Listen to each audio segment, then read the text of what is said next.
Hey, how are you doing? Rob from TrackDays.ie here. Today we're at Stone Motorsport and we're running a dyno day. We've got the TrackDays.ie MX5 here. This is a ME221 with a bog standard engine, and we're going to be fitting the Motorsport Electronics ME221 ECU. So first of all, we're just going to show you very quickly how you remove the old one and how you install the new one. It's a real simple plug and play system. We're going to do a run on the dyno with the old ECU, just see what the stock figures are, and then we're going to do another run with the ME221, and hopefully if we have time we'll get Joe Power here to do a bit of a map on the car and see how much we can get. So basically the ECU sits behind this plate here. Now in a standard road car this is all going to be covered with carpet and trim, so you have to pull all that back. There's a couple of bolts that hold it in. On this particular model we had these round head kind of captive nut things which were a bit of a pain to get out. We had to drill them out, so basically one there and one there.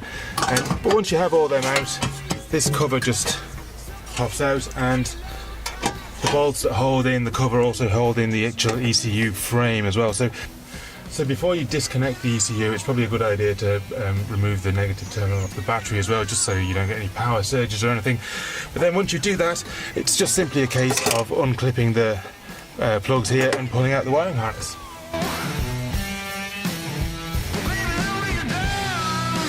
Okay, so once you have the ECU out, just simply remove these 4 screws and you can take the casing off.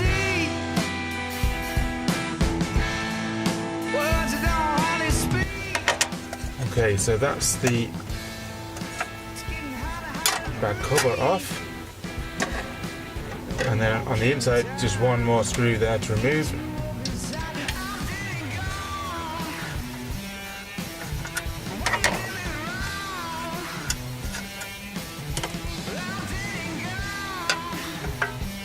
Now you can remove the ECU from the housing. So the one last thing you need to do is drill a 10mm hole here just for the vacuum line to go through.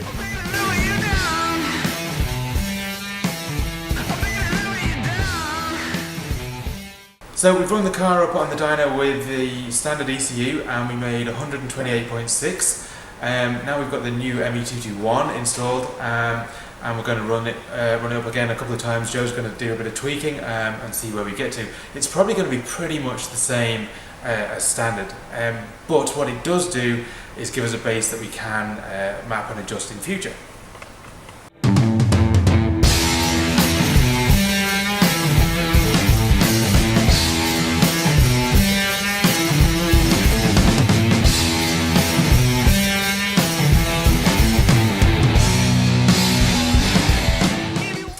Okay, so we've done the last few dyno runs with the new ME221 installed. So this was the baseline figure that we got. As you can see, we've gained 5 or 6 horsepower here, so not a huge amount at all, but that's kind of exactly what we're expecting. So all in all, a successful day. So now it's time to go and start making some modifications to the car and see can we improve that figure in future.